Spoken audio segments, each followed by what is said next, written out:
everyone, and welcome back to another video.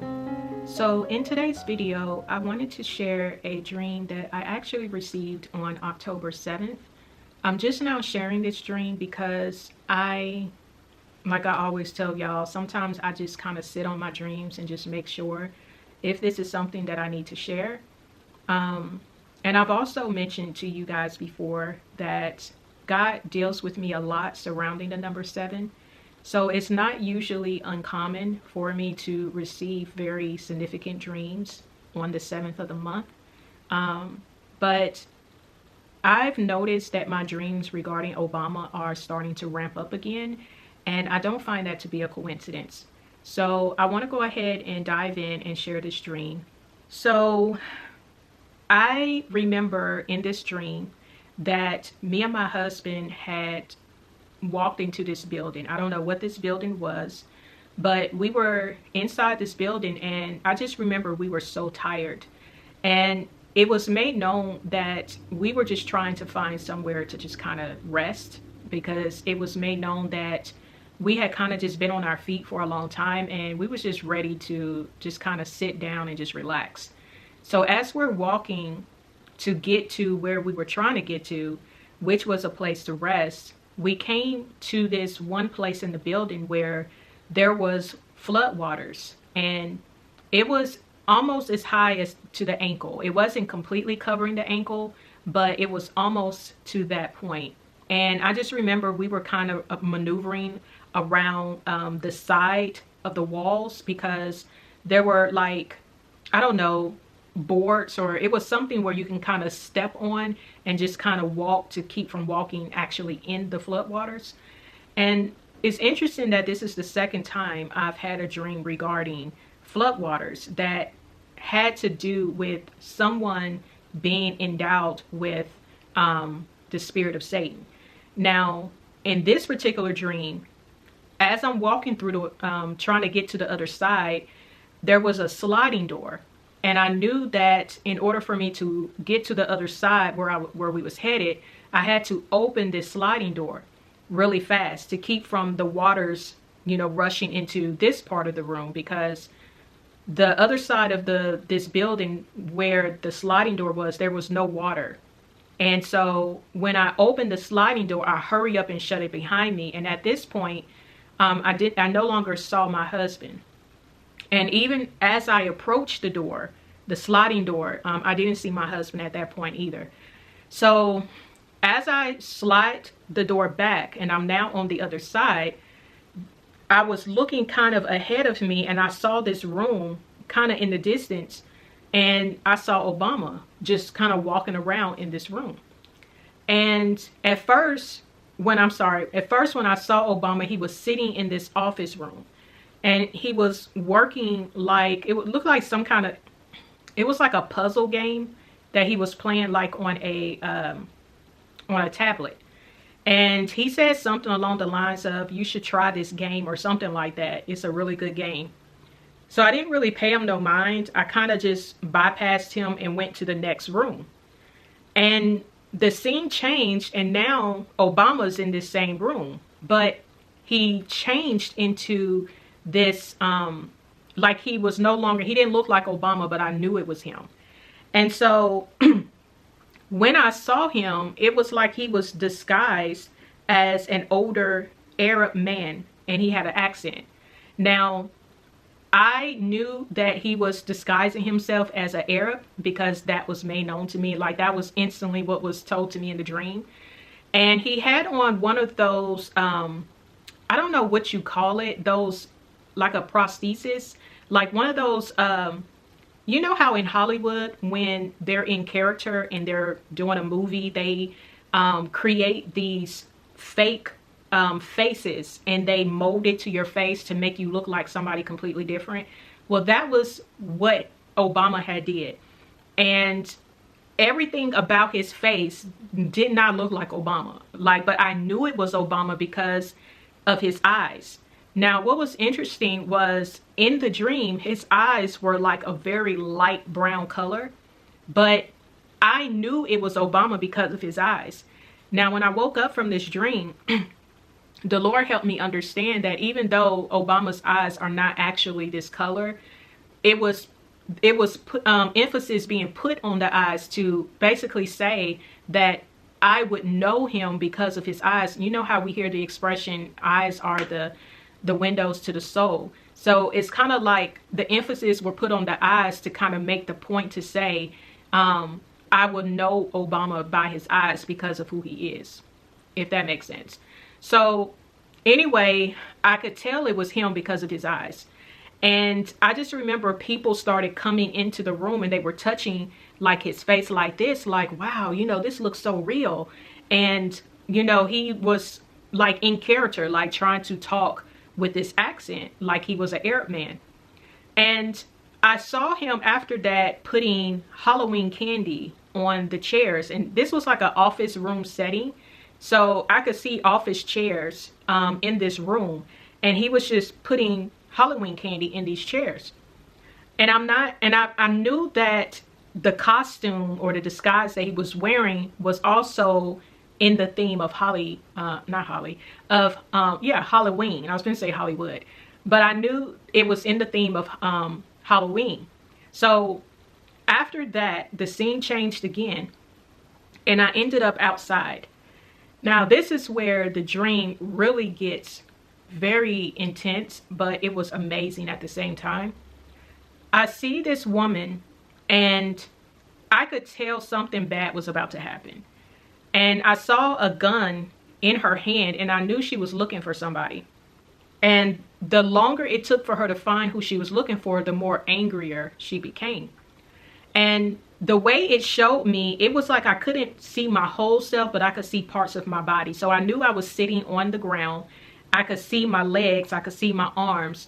But as the woman started approaching closer to me, she literally shot down at the ground and it wasn't even that far from where I was. And I'm just looking at her like, what is going on with this woman? She shot at the ground 3 times. After that, I saw that there was a car like right across from me. And she walked over to the car and she tried to open the car door. And when it didn't open, she got even more furious. Now, as the dream shifted, it was no longer the woman with the gun. Now there was a younger boy with this gun. And I could tell this boy, he looked like maybe he was 10 or 11 years old. And he may have been a little older. I would say no older than 12, but he was around 10 at the youngest. But anyway, he's looking very like lost, like his eyes just look lost. But you could see like an anger in him as well. And he just started like just kind of moving about frantically, like he just wanted to shoot somebody. And there was like this little child on the right side of me, and I tried to like ease the child closer to me without doing too much movement, because this boy looked like he was just itching to just shoot something. And when I slid the child next to me, he looked at me and then he pointed the gun at the child. And I'm inwardly praying at this point. I'm just like, Lord, please do not let anything bad happen. And then he moves the gun from pointing at the child and he points it dead at me. And at this point, I'm thinking to myself, if this is how if this is how my life has to end, you know, then so be it. And at this point, I'm praying kind of under my breath. I'm not praying loud, but I'm kind of under my breath, but you can still kind of hear like something that I'm saying. And I'm just like, just praying, but I'm praying in my prayer language. And all of a sudden, he moves the gun from pointing it to my chest to now he's pointing it at my leg. And he says, why can't I shoot you? Now, at this point, I'm not even knowing that he was trying to shoot me. I just see him pointing at my leg. But with him saying that out loud, it was made known that he was actually trying to pull the trigger to shoot me, but something was stopping him from being able to shoot. So he's looking at me confused and he's asking the question, why can't I shoot you? And then all of a sudden, I hear this voice coming from this boy's mouth. And it was almost as if the Lord was giving him understanding on the spot, because he literally just asked the question, why can't I shoot you? And this voice starts speaking from his own mouth, and it says, what good would this hurt do to you? Where there's hurt, you still hurt. So I'm going to say that again. When he said, what good would this hurt do to you? When he said do to you, he's referring to me. What good would this hurt do to you? And then he said, where there's hurt, you still hurt. And I knew that when he said that, the Lord was basically saying that because my heart is full of love, that it didn't matter what type of hurt he would try to bestow upon me, I would still love him. And so as soon as he said that, those last words, where there's hurt, you still hurt, he immediately fell to his knees. And he started shaking, like he was shaking uncontrollably, and he was crying. And as soon as I saw that, he immediately again spoke from his mouth, and he was quoting the scripture, as for me and my house, we will serve the Lord. It was like on demand. This boy fell to his knees. He's shaking and he's crying. And as soon as that happened, it was like his composure was calmed. And he was still on his knees, and he was looking straight ahead, like he was giving revelation in that moment. And he just, as clear as day, as for me and my house, we will serve the Lord. And I was made known to know that he didn't know the Bible. He didn't know scripture, but those words were put in his mouth, and there was an understanding that he now knew why this whole situation took place. So after I hear him say, as for me and my house, we will serve the Lord, he's still on his knees. He literally turns his head in my direction, and his eyes are just this wide open, almost like he was seeing something that he never saw in his life. And as he's looking at me, like with this expression of, oh my gosh, this light, this brilliant light literally comes out of nowhere, and it's shining down on me. And I was taken out of the dream. Y'all, just talking about it makes me, feel all the emotions that I felt, because here's my thing. Let me start from the beginning. Like I said, this is the second time I have dreamt of flood waters being connected to a man who it was made known to me that the spirit of Satan was embodied in human flesh. That's what was told to me in the first dream. And here it is in this dream, I'm seeing these same flood waters being connected to Obama. And a lot of you already know who I believe Obama is. It's very fascinating to me, though, that it would show Obama being disguised as an older Arab man, and it was connected to Halloween. Now, of course, a lot of us know that we are in the month of Halloween being celebrated, the month of October. And Halloween is one of the highest holy days for people who practice the occult. But the month of October is also a month where they really do a lot of their evil and witchcraft and all of the satanic stuff. It is more heightened in the month of October. So I don't know if that's why I was seeing Obama and why it was putting an emphasis to him wearing this costume, this disguise. And why it was being made known that Obama was giving out this Halloween candy. But I do find it to be very fascinating and very significant too that he will be disguised as an Arab. Because my thing is, usually when people are dressing up for Halloween, they are disguising themselves as a horrific type of scary character. But although his costume, if you will, was not considered horrific, the fact that he disguised himself as an Arab, I found to be very telling. And also what I felt was what transpired from this interaction with Obama to now I'm in this scene where I see violence ensuing. And, you know, at first I kind of puzzled. Why would it first show a woman, then it shows a young boy? But I feel like it's speaking of the same spirit. And when you look at, again, who Obama is, that spirit is and has been unleashed upon the world to where it has brought about such a spirit of violence and murder. And I feel that that's why it was showing that all of this came as a result of me being in Obama's presence, because it's his spirit.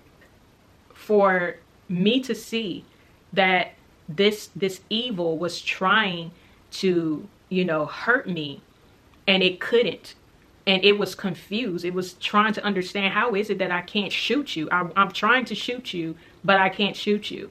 And I knew that was the Lord letting me know that I am covered, I am protected. Like, the Lord truly is protecting me. Anytime you are truly walking with the Lord, he's going to protect you. He's going to protect you from, you know, seen and unseen dangers. Because we don't always see the dangers ahead. We don't always see that the people that come into our lives, you know, we don't really see their intentions. We don't really see their motives, but God does. And he will protect you. He will place a hedge of protection around you to cover you from those potential dangers. And what was so beautiful, though, with this whole thing was seeing the miraculous transformation of this person.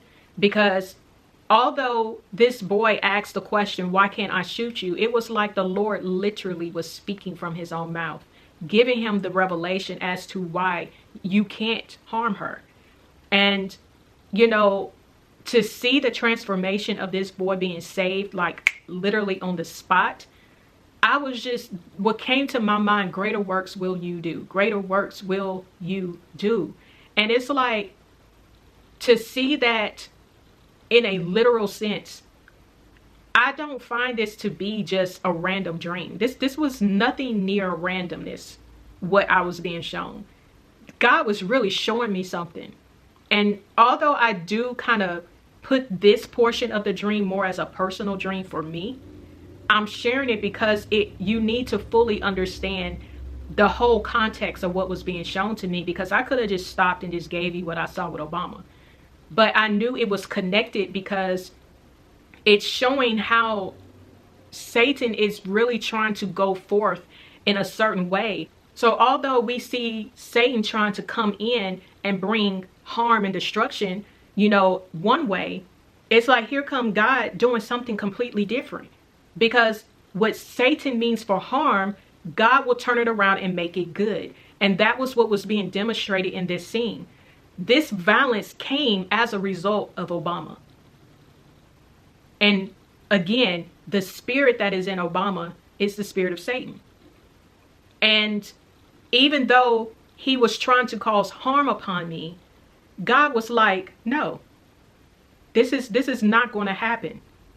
And so I feel that the reason why God wanted me to share all of this was because we need to fully understand what's going on right here. There's some more going on with this, and I can definitely speak more in detail on our Friday night fellowship. But what is being shown, and you have to spiritually have eyes to see. When I say they meaning those who are a part of this whole agenda. And Obama is clearly at the top of the list of who is at work here. But they are really trying to bring about this destruction, this chaos, because they are trying to fulfill the prophecy that the Antichrist is going to come in the midst of chaos. When chaos and destruction and the world is literally like just in complete shambles, that's when the Antichrist is going to come in and going to save the day. They're trying to force all of this stuff into being. And all the while, God keeps saying, now is not the time. now is not the time. God keeps showing the same thing to me in these dreams. He's letting me see what they're trying to do, but God has something completely and totally different in mind. So, like I said, we're going to talk more on this on Friday Fellowship. But I really thought this was a powerful dream. Again, I don't fully understand why it showed Obama disguised as an older Arab man. And I don't understand the significance fully with Halloween. But I do know something was being spoken in this. And I'm still waiting for the Lord to really bring this full circle for me. But I don't find it to be a coincidence that my dreams about Obama are ramping up again. They kind of died down a little bit, but they're starting to pick back up. And I'm always paying attention to that because I know there's something that the Lord is wanting me to see and he's wanting me to pray about. So I wanted to share this. Again, I had this dream on October 7th. Like I said, God moves with me so prophetically surrounding the number 7. He's done it for so many years. And I don't find it to be a coincidence that he would choose to show me this on the 7th day of the month. But yeah, I was completely and totally moved by that experience. And, you know, seeing that light, that brilliant light coming down from the heavens, shining down on me, it was like God's signature in letting me know that, you know, he is with me. He truly is with me. It's not that I didn't know that, because he's shown me in so many different ways that he truly is with me. But to see it demonstrated that way, it really made me feel just completely and totally grateful and appreciative. It was such a beautiful experience. It was such an amazing moment to watch, because one minute I'm feeling fear and I'm afraid, but at the same time I'm feeling faith and I'm trusting in my prayers. Even though I didn't know what I was saying, I was speaking in my prayer language. I knew the Lord was with me, and he just showed it. Like, I literally witnessed somebody go from trying to kill me to literally being saved on the spot, and being able to see who I really was, to the point where it shocked them. They could not believe that they were about to kill someone that belonged to the Lord. And I don't know, it just, you know, I kind of wrestle also with sharing this part, because some people can take these type of conversations and they can run with it and think a certain way. And I'm really trying to speak on this part of the dream as humble as I know how. I'm not trying to make myself out to be better than anybody, but my thing is, God has a way of testifying to who his people, who his children are. And I believe a lot of us have our own personal testimonies of how God, you know, made that known to you, you know, in the sense of him letting you know you do belong to me. And I'm just always appreciative for how God shows up for me, because walking this road is definitely not easy, and doing a lot of the things he's been really encouraging me and instructing me really to do has not been easy. But I do it out of sheer obedience. And because he sees how hard it is for me and how I still do what he tells me to do, he gives me these added layers of confidence that he knows I need, so that I won't wrestle so much with some of the things he's asking me to do, because they're very hard. And a lot of times my flesh is wrestling with some of the things he's telling me to do and say. But because I love God so much and I respect him so much, and I always want to please him, I have to go outside of what my flesh may want to do, or what I may be fearful at times to do or to say. I have to trust him, you know, no matter what. And being obedient is so much more than anything that we could ever do. You know, we have to be obedient, and he has to be able to trust us, you know. But with all that being said, if you have any thoughts on what it could have meant as to why I would see Obama dressed up as an older Arab man, and why do you believe it was having the theme of Halloween? You know, leave that in the comment section below, because I'm very intrigued by that. But yeah, I just wanted to come out here and share it. Like I said, I kind of sat on it because I was unsure at the time, but I really felt that the Lord really wanted me to share this, so I'm sharing it. And Lord willing, if the Lord gives me anything else, I will definitely let you guys know. And if you guys don't usually attend Friday fellowship, come out, you know, fellowship with us. Come in the chats, you know. We usually have a good time in the chats. So yeah. But I will, Lord willing, talk to you guys in the next video. Take care. Bye.